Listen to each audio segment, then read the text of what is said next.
Now, the New South Wales government has been sprung spending more than $700,000 of taxpayers' money on, of all things, a rebrand. According to the Daily Telegraph, in this financial year alone, the state government has spent $412,000 building a new so-called quote-unquote visual identity, which includes a new font to be used by bureaucrats. Well, to discuss this and plenty more, I want to bring in my panel. I have Senator Holly Hughes and from Brisbane, former Queensland Premier Campbell Newman. Welcome to the show, team. Evening. G'day, Caleb. Hello, Holly. Hey, Campbell. Now, Holly, Dominic Perrottet sort of built a political brand in large part around fiscal rectitude, and I think in general he does a pretty good job of that. But, you know, how does wasting this sort of money on something as frivolous as a rebrand really square with that sort of philosophy?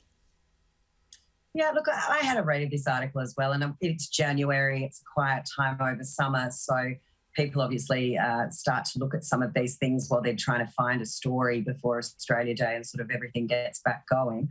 I got to say, I think it was a little bit of a beat up. It's over 2 years, and it was talking about an entire style guide over government. And it is very, very important that government messaging is clear and identifiable. And that's what branding this is about. I mean, at the moment, if you look at the way someone like the NDIS is an organisation, it has a very identifiable branding around it and the colours that it uses and the way it presents things. And we're seeing, you know, one of those autism groups that are equate to sort of the anti-vaxxers within the community are trying to emulate those colours and those fonts to get that similarity of brand, and it's sending some confusing messages. I think particularly where we are at the moment with COVID, clarity over messaging is important, and I think making it all look the same, there is some importance to that. This is also a modernisation and a refresh. It may seem like a lot of money. They've put in their own media studio, which will actually save money going into the future rather than them having to outsource it. Plus, they've started to bring things in sensibly, like using publicly available fonts. And I know that might sound silly, but they're not going to be paying for licensing rights to use a font that's not publicly available. I mean, why anyone was ever using a font that's not publicly available is ridiculous.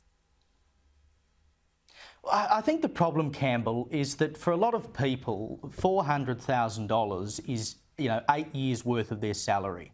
And so they look at this and they go, $400,000 being spent on, sort of internal rebranding and things. I mean, it is kind of hard to sell that to the public, isn't it? Look, it sure is, but I'm not going to be a hypocrite and mislead people on your show this evening. When I was Premier, we engaged in a rebranding exercise, so I'm going to fess up to that.